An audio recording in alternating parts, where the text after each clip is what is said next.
Hello guys! Ayan, paggalingan namin ni Kia sa SM Fairview, pumuwi lang kami sa bahay pa mag-ayos ng aming mga dadalhin dahil pupunta nga kami ng Antipolo.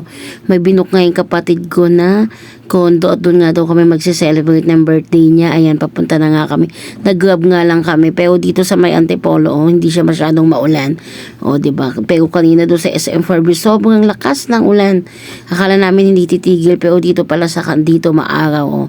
Tapos nagta-traffic na nga dyan. Tapos ito pagdating namin sa condo, ito na nga siya. Yan.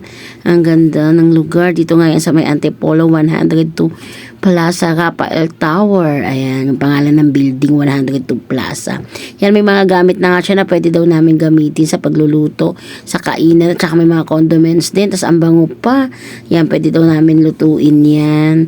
Diyan, tapos may rep, gamitin, yan. Ito nga yung mga dala-dala namin, may dala kaming bigas, mga ulam na lulutuin kasi isang araw nga kami dyan mag-i-stay. Ayan, yun ang asawa ko, ayan.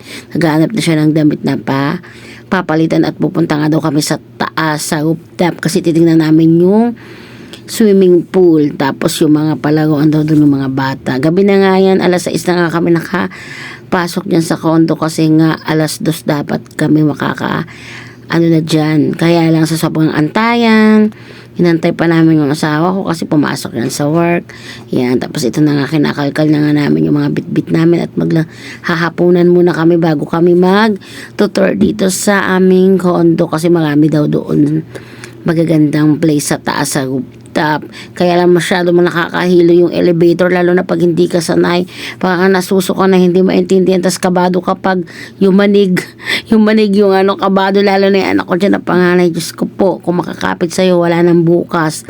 May kasama pang tili kasi di ba pag yung sa elevator, yung parang siyang mag-drop down, parang yung puso mo malalaglag. Kahit nga ako nagugulat din, pati si mother. Ayan, pagkatapos yan, nandito na nga kami sa rooftop. Nakakain na kami lahat-lahat. 10 PM na nga yan. Yan kasi nanood pa kami ng Netflix kasi nga may free wifi din yun doon sa aming na-rent na condo. Tapos ito nga yung rooftop niya, sobrang madilim na kasi gabi. Yan, tignan mo, nakikita nyo ba yan, traffic 10 PM na, traffic pa rin. Friday kasi yan ang gabi, tapos nagbabadya pa yung ulan kasi kumikidlat-kidlat, pero ang ganda talaga, aesthetic. Dito sa side dito, yan yung palaruan. Tapos ayan nga, pagdating ko nga dito, nagbibideo, nagsiselfie pa si father tsaka si mother. Ang sweet nila tignan, diba? 33, 4 years na nga yan silang magkasama sa buhay na masaya kahit away pusa, lalo na ngayon nagkakaedad na sila. Naku, mahilig na sila mag-away pusa, minuto segundo na, pero alam naman nila yung isa't isa. Ayan. Tapos siya nagduya na nga yung may birthday, nakakulay pula pa siya na sa video. Magulo, pinabilis ko na talaga yan, Yan, para hindi na kayo mabagot sa akin video kasi mahaba talaga yan. Tapos inano ko na lang, in-speed ko na lang. Sana hindi kayo mahilo kasi ako parang nahihilo na. Ano ba naman yan? Tama na. Yan. Tapos nagsiso nga sila.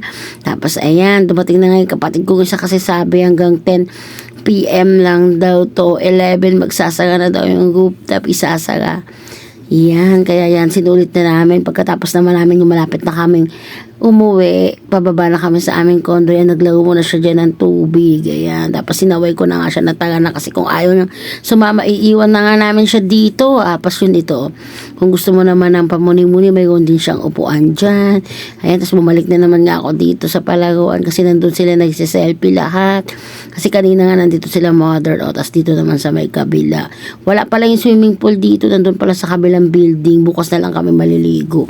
Ngayon ay kami ay nagtutour pa lang. Ayan. Diba, ang ganda. Ito yung pwede kang mag-party. Ayan, dyan ang lawak. Pwede ka dyan mag-party. Yun lang. Salamat sa panonood ng aking vlog. Bye-bye.